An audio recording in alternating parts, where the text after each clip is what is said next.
it was discussed in my home that there was now an organization of men interested in being assistants to the police. They directed traffic. They would be called out on emergencies. They changed very quickly from vigilance or vigilantes, which sounds like a bunch of crooks, really, and they changed it to the Portland Police Reserve. They drew lots for the badges. My Uncle Ed was fortunate. He got number 4. My dad got number 11. They were the first police reserves. The Sunshine Division started with Captain Titchener, who was a flatfoot in Goose Hollow.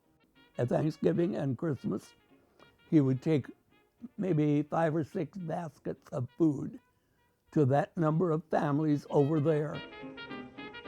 I just remember many men like my dad and Uncle Ed working in these musty second-story places, sorting food and clothes for needy people.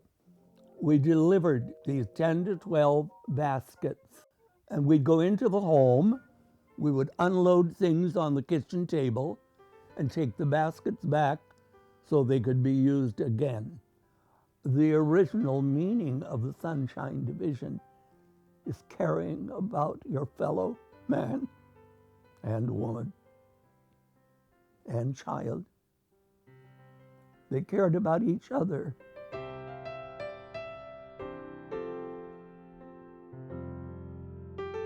How the Sunshine Division originated.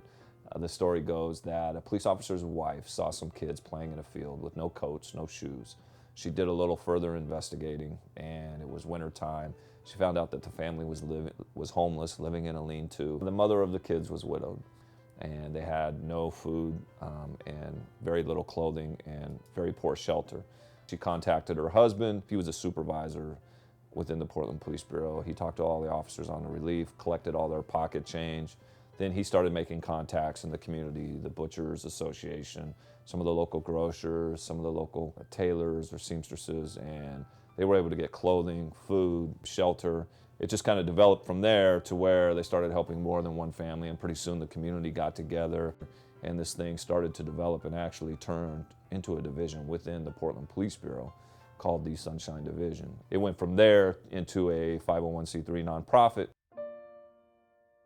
Portland is one of America's most livable cities, and Oregon is this beautiful state, and yet, unfortunately, it has one of the highest rates of children going hungry. We're number 1 in the country with hungry children, and these are children that don't know where their next meal is going to come from. Since I came here in 2007, the need has more than doubled. The last few months, we've actually seen an additional 10% increase in the number of families and individuals coming to seek help. And we continue to fight the good fight and provide emergency food and clothing.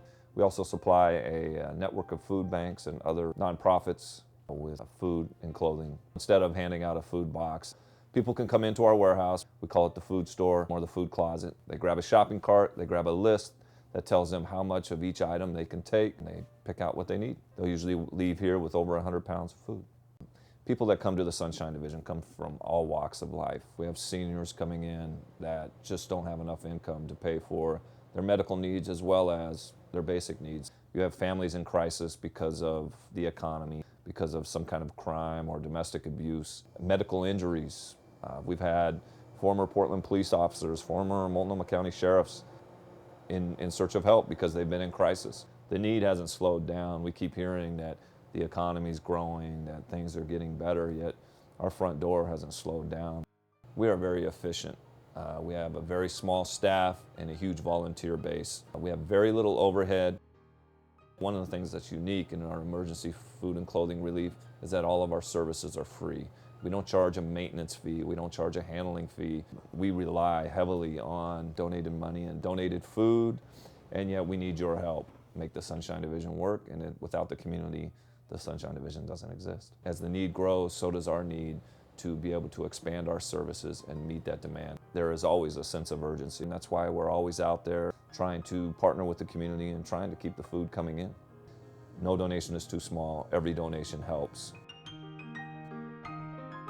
If I say anything about the Sunshine Division, it would be, I wish the world were more like the Sunshine Division.